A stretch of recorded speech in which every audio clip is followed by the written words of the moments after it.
Hi everyone, it's Alexa Linton here, and you're on the Wednesday sessions. It's Wednesday, April 22nd, 9:30 a.m. or a little beyond, and I'm doing these sessions as we move through COVID-19 and a very big change for many of us. So I've offered up these morning sessions, not only for you, but for me to find routine, ritual balance through the week. And I like Wednesdays because it's kind of like right in the middle of things. It's a nice little day here to really recenter and yeah, reconnect to what's real at this moment. So in that line of thinking, I'll invite you now to just turn off any devices. And if you can, I know it's not always realistic, but if you can, allowing yourself the next 45 minutes just for you, just as a restorative, rejuvenating practice just for you. Good. I'm here today. I've got my beautiful Chihuahua Solo on my lap helping out.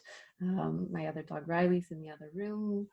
Diva is about 40 feet away from my window here, eating her hay this morning. So got lots of animal connections, and I know a lot of you have animals in your life that are supporting and inspiring you and cuddling you and all those wonderful things.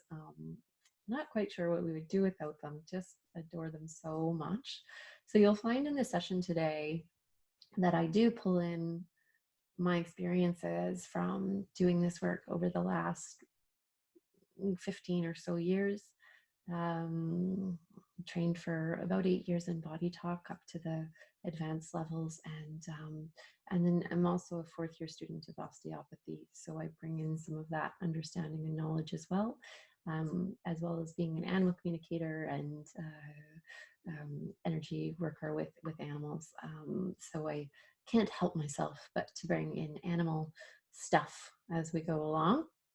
And I have a feeling if you're listening to this, you're going to be all right with that.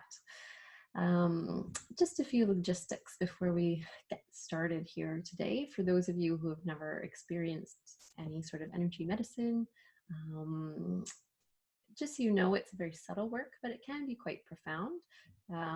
As you're listening along, whatever resonates for you and your system will land. As generally, there's no like what we quote negative side effects. It's just, whatever is really in line with your, where you're at that moment, finds its way to shift and settle in you in different ways. And yeah, it can be very relaxing. Sometimes there can be emotions that arise. Just was good to name that because it can feel a little interesting when it comes up. So you may find different emotions, yeah, coming throughout, maybe during the session, but also after, that want some space and time. And you may also feel, more body sensations like heat or cold or tingling. You'll notice as we go along, I tend to yawn a lot. That's my way of doing things and releasing. Yeah, and so just it's very unique for you. You may also feel absolutely nothing, and that's okay as well. So all those things are normal and great.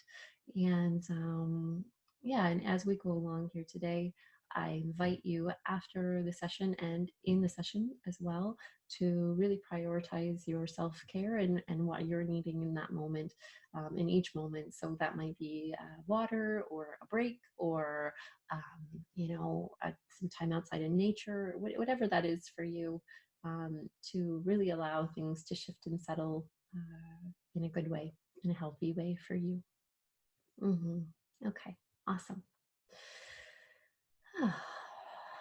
So I'm going to get started here into the session, and I'm going to invite you to find a comfy spot if you haven't already, somewhere you can really settle in and rest. You may or may not want to lie down. Sometimes you'll find that you will fall asleep, but I do find that this work is also effective when you fall asleep. So that is fine. I know we have on our live call, we have someone tuning in from Tasmania. Samantha's here, and it's 2:30 in the morning there, so she may doze off a little bit, which I would understand.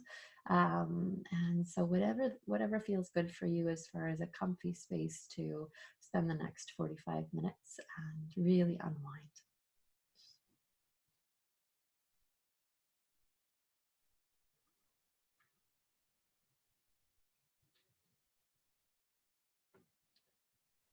Good. And so finding that space, we're going to begin by connecting to the breath. And you'll notice this is something that I do every session. The reason being is that the breath is innately connected to the nervous system, especially the autonomic nervous system. So this is the nervous system that allows us to find a different harmony and balance within our arousal, sympathetic nervous system, and our rest digest nervous system. So this is breathing is a very simple way of finding some auto-regulation in our system. And so I'll invite you here to begin to connect to the breath. First, to the in-breath.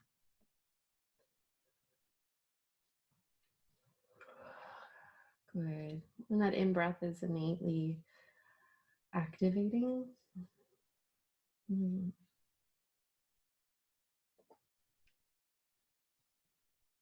Some of the things to draw your awareness to on the in-breath are the beautiful straightening or the releasing of curvature in the spine extending on each in-breath a little bit.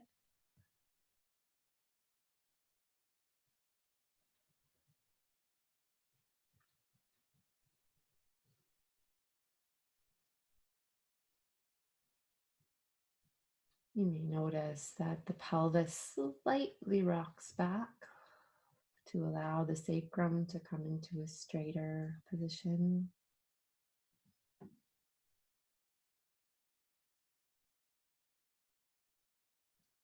You may notice that the ribs expand both at the front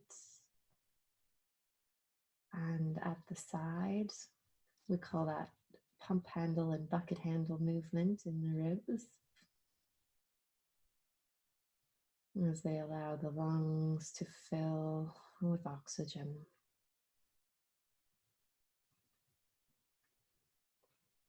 If you get really subtle, you may notice on the in-breath that all of the paired bones, so finding one paired bone, maybe in the arm. On the in-breath, all the paired bones go into external rotation, so they turn outwards. So this is a really fun way to become more aware of the body. Seeing if you notice those bones turning.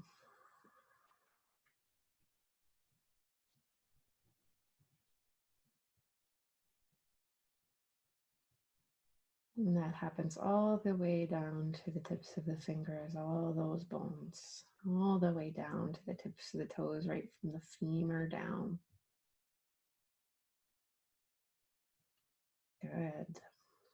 It's quite a subtle feeling, that one.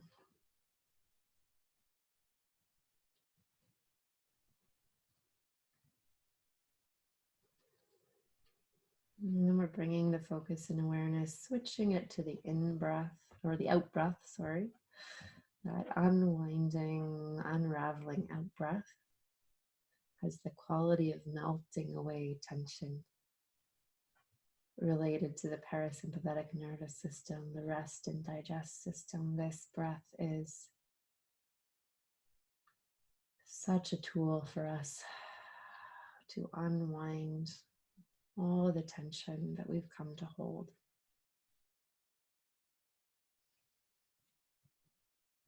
Noticing on the out breath that the spine comes back into its natural curvature, more curvature.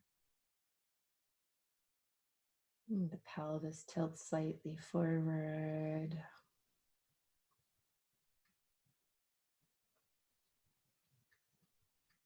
The arms, all the paired bones rotate back back into internal rotation.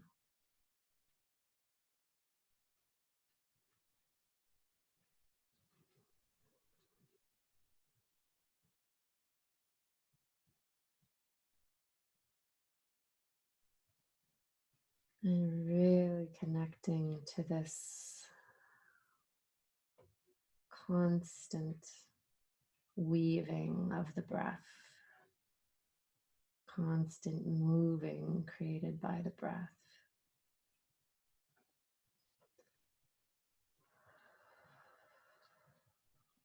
And as we tune more into that out breath, we invite more melting, more melting. The place that I've been really focused on this week is deep in my belly. Deep in my belly, we call it the root of the mesentery.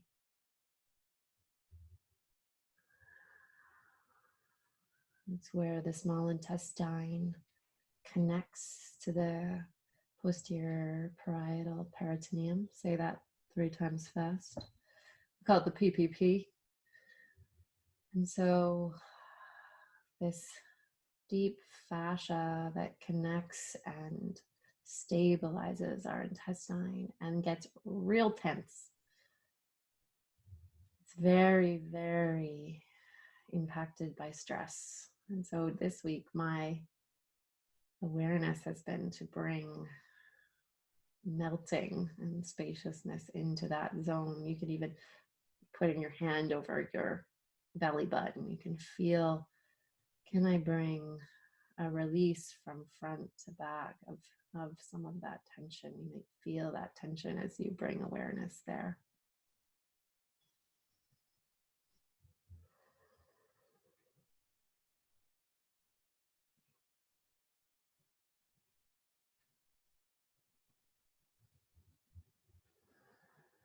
I've been really letting my belly soften. I think I've been one of those people that's been like holding in my belly forever. So I've been really working to let my belly soften.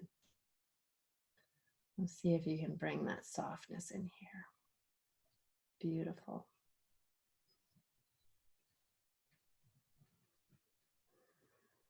And feel that release in the lumbar spine. Maybe even down to the sacrum or the pelvis as you let the belly soften.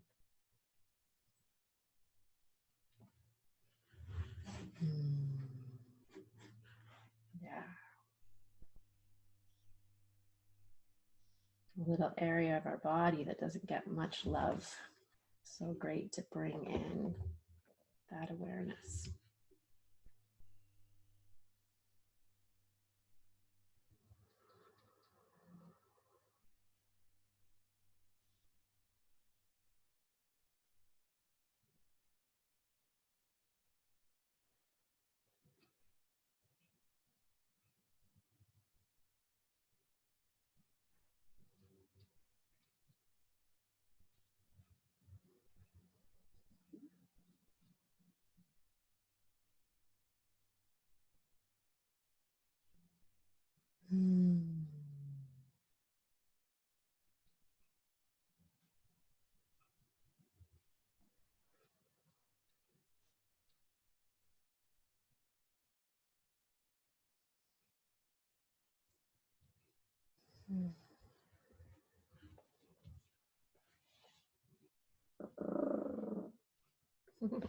Grumpy Chihuahua.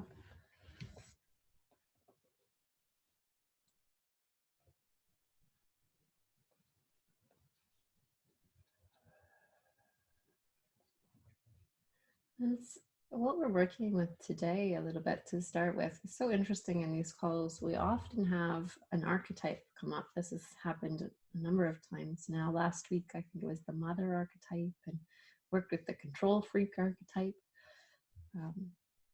This week, it's a really interesting one. It's coming up around what I'm going to call the mourner. So the part of us that mourns a loss or a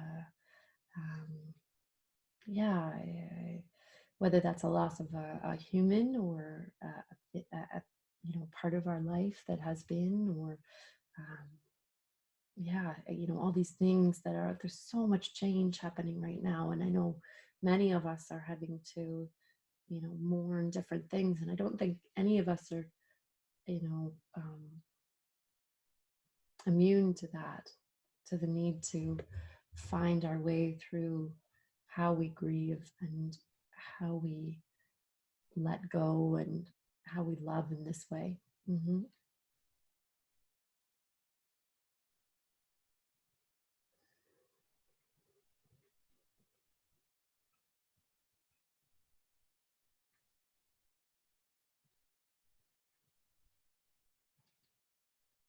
So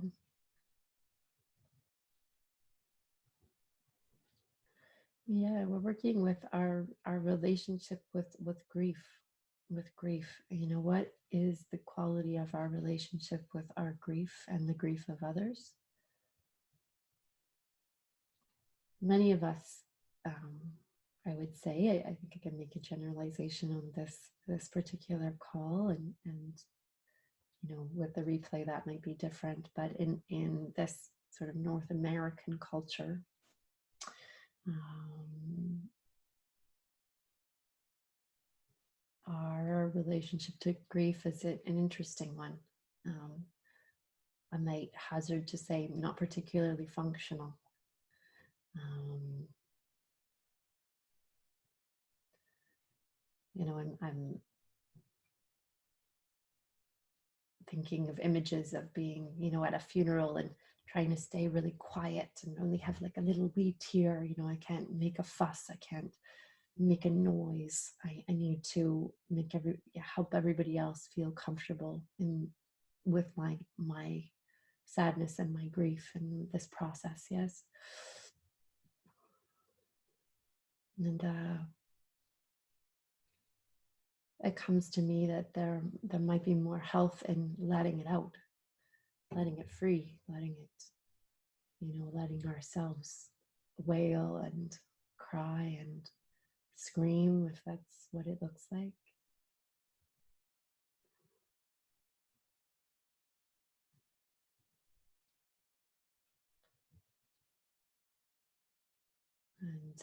And not maybe worrying quite so much about it making other people uncomfortable to do those things and to be in those spaces and to be messy, let ourselves be messy here.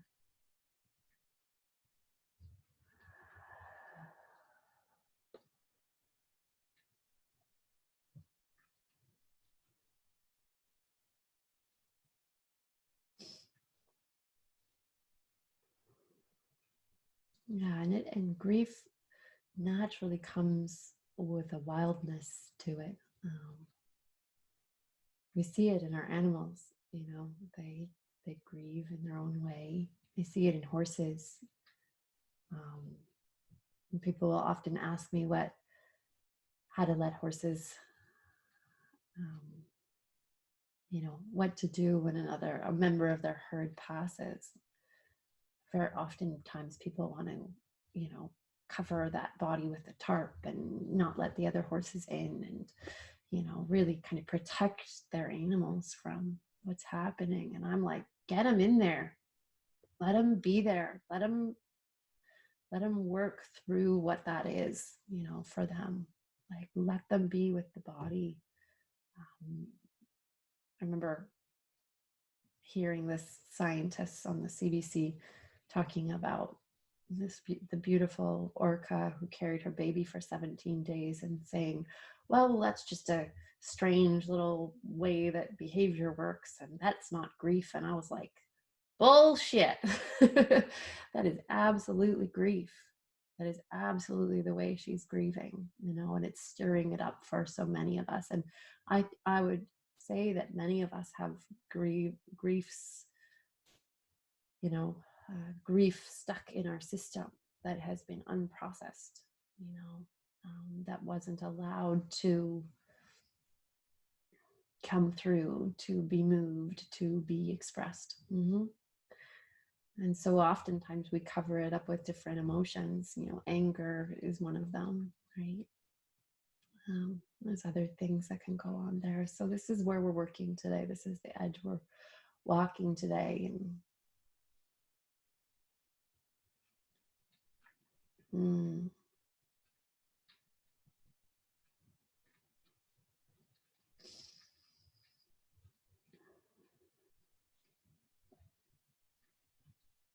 and it's a very simple permission statement. It's just, I give myself permission to grieve. And we can add anything that we want on the end of that. It might be a person that we've lost, or or something that feels small to us, but or that others would think were small, but is big to us. I'm grieving right now that I'm going to have to cancel my workshop tour coming up, and so he's really excited about it, and I'm just grieving that, okay, there's a letting go that has to happen there. And I found myself like, I don't want to do it, haven't pulled the plug yet, and it can be all these places where, we just didn't have a chance to move that energy through at the time. And right now, with so much change and so much shifting, and so much that we might be losing, or losing the current state of, there's a lot of grief that wants to move through us. And we can let that come. Good. So we're just going to tap around that. So the tapping, if you want to do it with me, you can. On the head, just nice and gentle and soft. You're going to breathe nice and deep. The lungs are all about moving grief. So we bring the breath into these spaces, large intestine as well in Chinese medicine, releasing grief and releasing in general.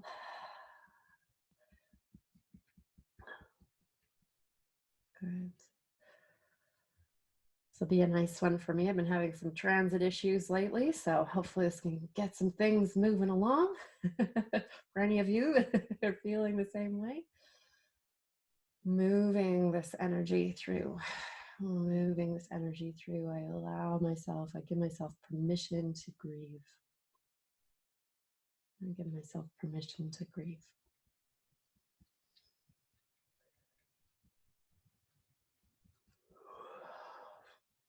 What is my relationship with grief?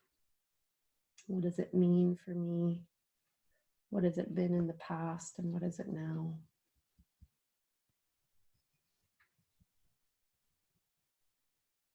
I keep thinking of this experience I had when I was very young. I was 10, I think, and it was my first ever loss, my first ever death. It was my hamster Squeaky. And I loved that hamster so much. And we were inseparable. And I grieved him. I probably cried for 2 or 3 days. And I just remember my family and the sort of, okay, you need to stop this. It was just a hamster. And it was just this unending well that wanted to come up in me. I'm sure so much was attached to it. And just this sense of this little creature that had been my rock for, 4 or 5 years. And so we're finding this balance in here of all of this, but that event just keeps popping into my mind. I wanted to share that because it, another person might look at it and be like, oh, it's just a hamster. But for me, it was just such a stable, important part of my world at that time as a 10-year-old.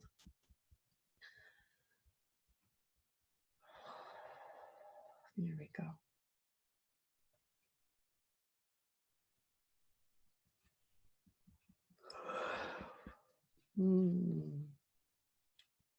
Great.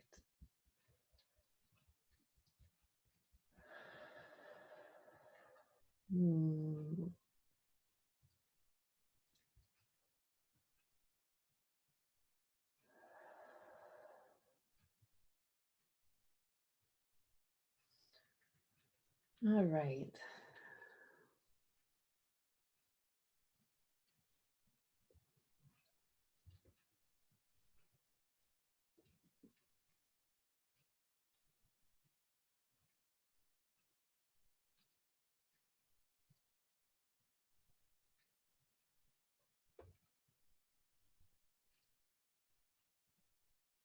Mhm.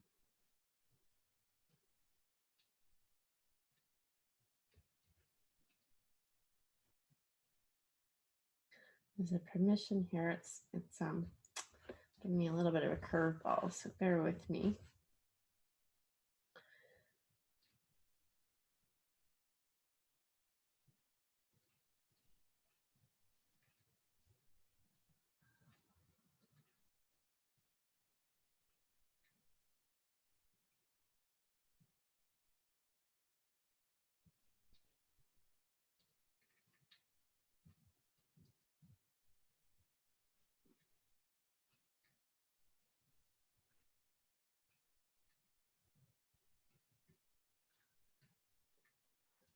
Okay, so it's around this concept. I release my tendency to, let's see if I can get the wording right.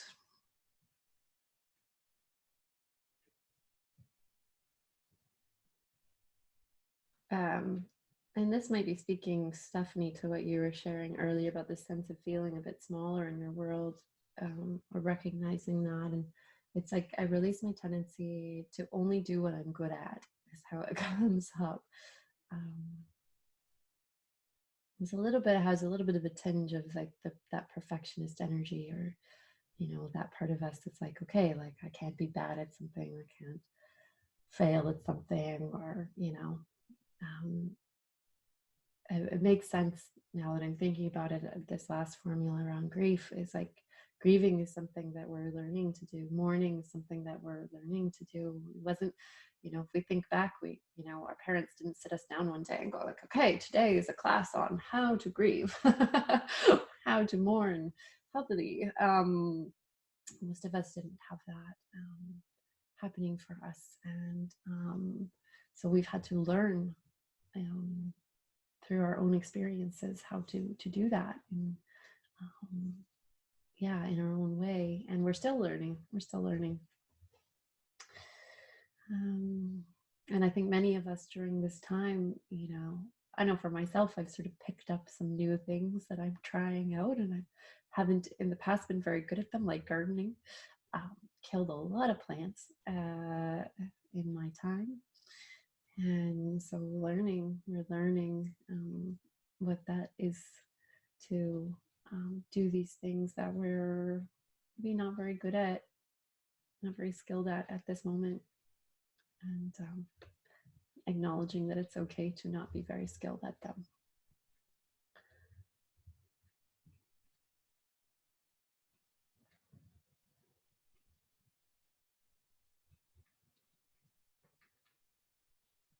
I'm loving seeing people branching out into different art forms and different things that maybe they've wanted to try for a long time. All these people making sourdough bread. I have not tried that yet, but and we just come into this space of really recognizing the fear around some of that stuff, fear of criticism, fear of judgment, fear of making a mistake, fear of failure.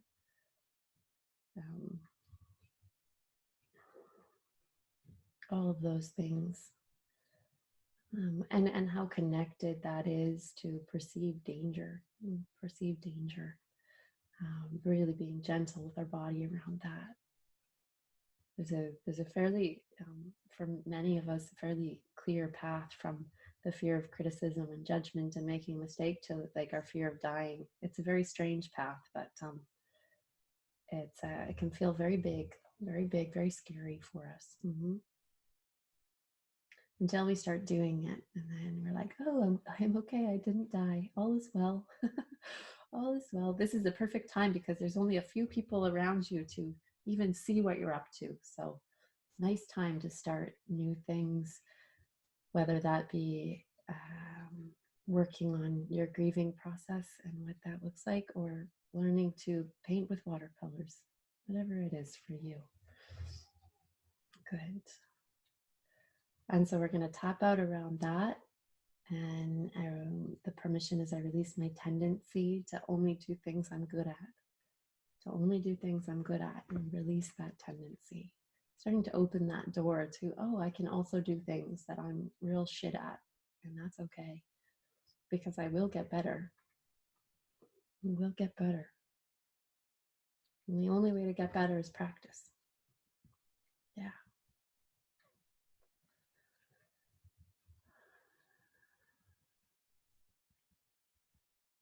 Good. Nice deep breath into that, opening up the spaciousness around, oh, okay, it's okay if I'm terrible at something. I will probably be terrible at something when I first begin.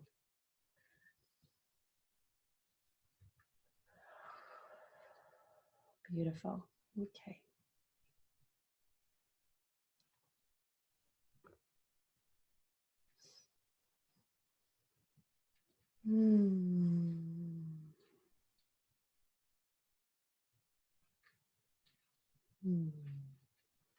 Good.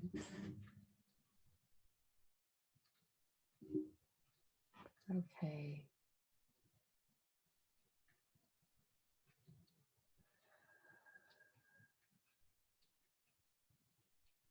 And this last little bit here.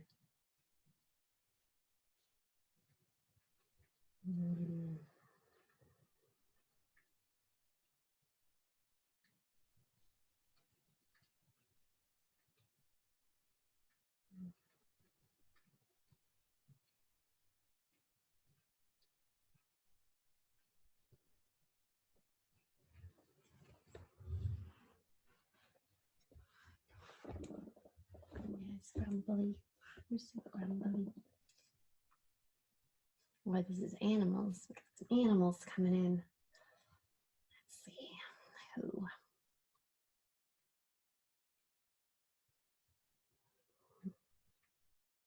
Got a little horse wisdom happening here. Not surprised. Got a few horsey ones around this joint.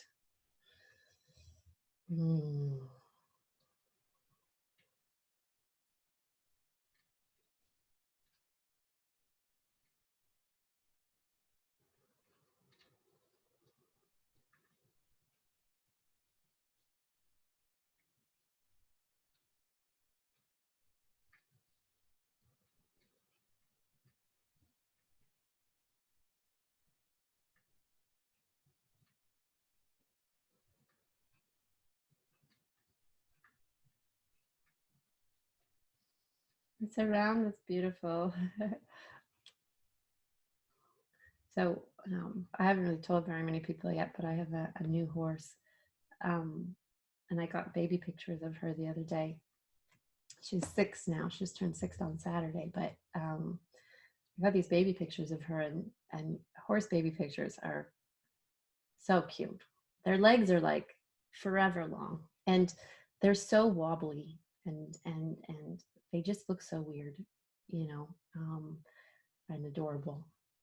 And what's coming up here is this sense, sort of bringing through this place of like being okay with like not being good at something. If you watch horses when they first get up, they're like falling over, and like there was this very cute video circulating of a horse just like nose diving into the hay next to her mom. Like they're in this place of just like, and yet they just keep getting up and doing it, and bailing, and they're just doing their thing, and eventually they get really darn good at it. And so this energy is really coming in. It's a little bit different with human babies because we don't do much for a while, and then we start doing more. With horse babies, they are like up and at them. It's a survival thing, right? They've got to get going. I don't know how long it is exactly, but it's not very long for them to get up and moving.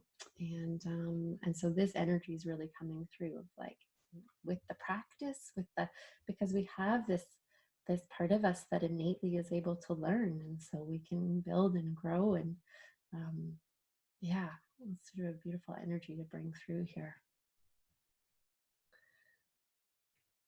Mm.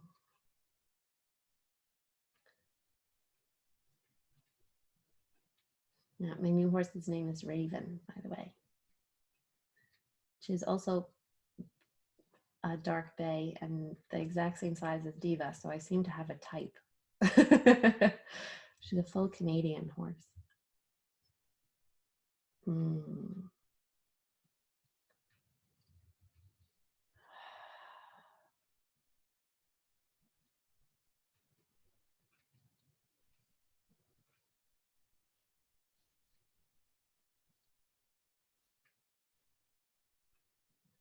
And I love, so what's coming through from the horse, this horse inspiration as well, is the difference between horses and humans. So with our lovely like frontal cortexes and all of that, um, that's where all like the judgment and the criticism and the self-doubt and all this like, you know, stuff comes in. Whereas horses, they're just like, that's not there. That's not there for them. And so they're, you know, that process, when we can just connect to the process and let go of the rest, that's what's coming up here. Just connect to whatever it is we're working with and release some of the humanness around that, the judgment, the criticism, the, you know, the doubt, the, is this working, like, am I going to get there? Yeah, just being with every moment of that process in what is showing up at that time. Really love that concept because I think we can so easily get in our own way with all that other thinking about it. Yeah.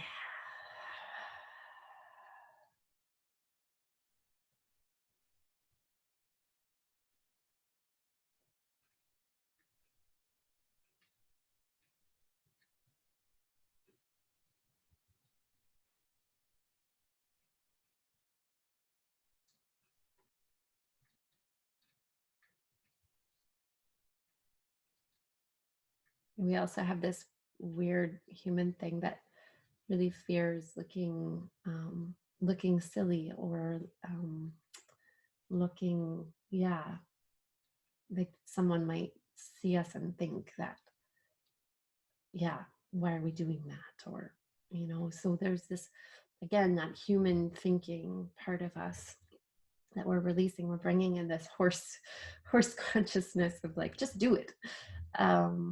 And letting the rest of it go a little bit more so that we don't have to worry so much about that. This is definitely landing for me right now with some things that have happened over the last couple of days. We do this, all this human monkey brain stuff where we're like, well, what would this person think? What would that person think? How would this land here? You know, it's all extraneous. We just don't know. We just don't know. And it really doesn't matter. At the end of the day, it really doesn't matter.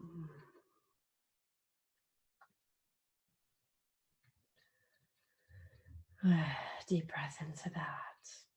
Beautiful, beautiful. Mm.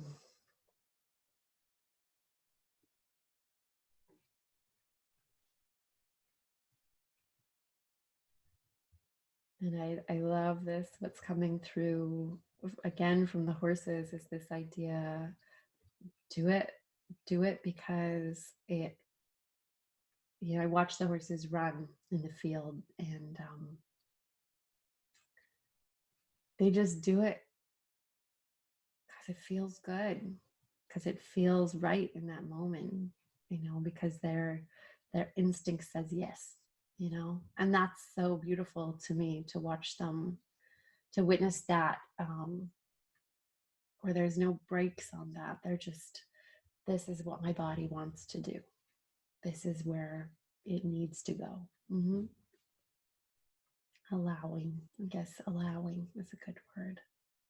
Surrendering to what is. Beautiful.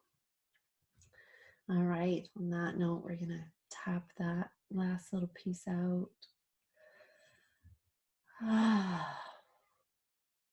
Mm. bringing this horse energy in. Oh, they're just such amazing creatures. No wonder we get drawn into them. Can't even remember a time I wasn't in love with them and intrigued by them.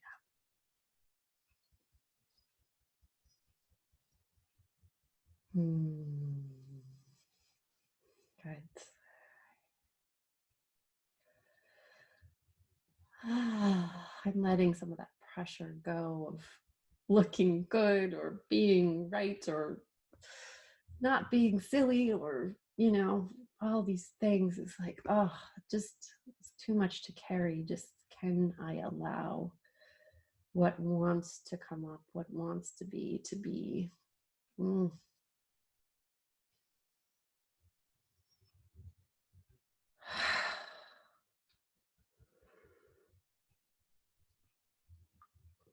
Here come the yawns. Letting your breath melt some of that tension, that holding, that weight away.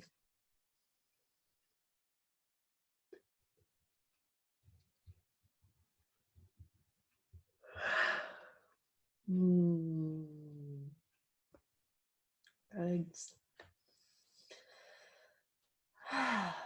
Wonderful.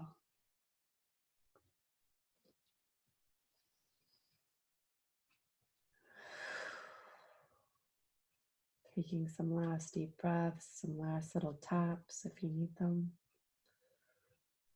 until that all feels complete, integrated, somewhat at least. This will land over time. It's not going to all land at once. So you may notice little emotions arising, little sensations arising, little changes, little changes.